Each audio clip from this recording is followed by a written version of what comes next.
लोकहित न्यूज़ में आपका स्वागत है और मीरा भाईंदर शहर की एक बहुत बड़ी खबर दिखाने जा रहे हैं। मीरा भाईंदर शहर में जो भाईंदर पश्चिम में टेम्बा हॉस्पिटल, जो कि स्वर्गीय पंडित भीमसेन जोशी हॉस्पिटल कहा जाता है, इसमें एक बहुत बड़ी घटना सामने आई है। वो घटना इस प्रकार है कि पिछले 29 मार्च को इस हॉस्पिटल में सक्षम फाउंडेशन की ओर से एक कार्यक्रम रखा गया था और इस फाउंडेशन की ओर से सीएसआर फंड में लगभग 1,65,00,000 की दवाइयाँ हॉस्पिटल को दी गई। लेकिन अब एक बात सामने आई है कि ये सभी दवाइयाँ एक्सपायरी डेट पार हो चुकी हैं। ऐसी दवाइयाँ यहाँ पर दी गई है, जो कि बहुत ही गंभीर बात है। और जब ये बात महाराष्ट्र के परिवहन मंत्री प्रताप सरनाईक के ध्यान में आई, तो उन्होंने आज स्वर्गीय पंडित भीमसेन जोशी रुग्णालय का दौरा किया और उन्होंने देखा कि यहाँ पर वो सभी दवाइयाँ यहाँ पर अंदर स्टोर करके रखी हुई है। उसके बाद परिवहन मंत्री ने यहाँ पर एफडीए के अधिकारियों को बुलाया। मीरा भाईंदर शहर के जो आयुक्त हैं राधा विनोद शर्मा, उन्हें भी यहाँ पर साथ में लेकर आए थे और साथ ही इस हॉस्पिटल के जो मुख्य डीन है उन्हें भी यहाँ पर बुलाया था। और उन्होंने इन दवाइयों को देखते हुए आदेश दिए कि जो भी ये सक्षम फाउंडेशन के लोग हैं उनके ऊपर कठोर कार्रवाई होनी चाहिए, उनके ऊपर मामला दर्ज होना चाहिए और ऐसे आदेश दिए हैं। अब देखना होगा कि इस मामले में आगे क्या कार्रवाई होती है।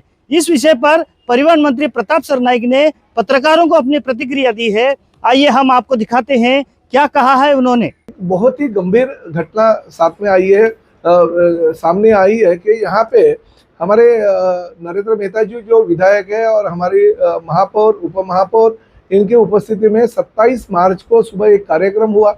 1,65,00,000 रुपए की जो दवाई है जिसकी एक्सपायरी डेट ये 30 मार्च है, ये 30 मार्च में एक्सपायर होने के बाद वो उन्होंने कुछ भी ऑफिशियल प्रोग्राम नहीं था, मगर ये सभी लोक प्रतिनिधि यहाँ पे आए, हमारे अस्पताल के लोगों को उन्होंने बोला कि कार्यक्रम करना है, ये दवाई हम आपके अस्पताल के लिए ले आए।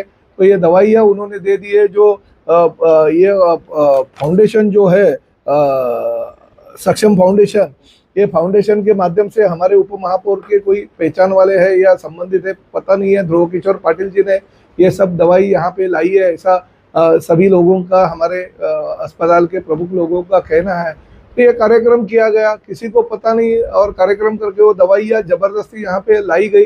जो 1,65,00,000 रुपए की दवाई, उसमें से 1,000 की दवाई भी इन्होंने मांगी नहीं थी, क्योंकि कैसा होता है कि जब भी रिक्वायरमेंट रहती है तो हमारे अस्पताल के प्रमुख शासन को मांग करते हैं और वो शासन से आते हैं। कोई एनजीओ रहता है तो एनजीओ के माध्यम से कुछ अगर दवाइयाँ आती है तो पहले उनको लिखित स्वरूप से कौन सी दवाई लेके आने वाले हैं, कौन से रखने वाले हैं, कौन सी दवाइयों की जरूरत है, उसकी जानकारी लेनी पड़ती है। या कुछ भी नहीं हुआ, रिकॉर्ड पे कुछ भी नहीं, कागज पे कुछ भी नहीं, उनको इनवॉइस मांगा गया तो उन्होंने दिया नहीं हमारे डॉक्टर स्मिता आड़े जी ने।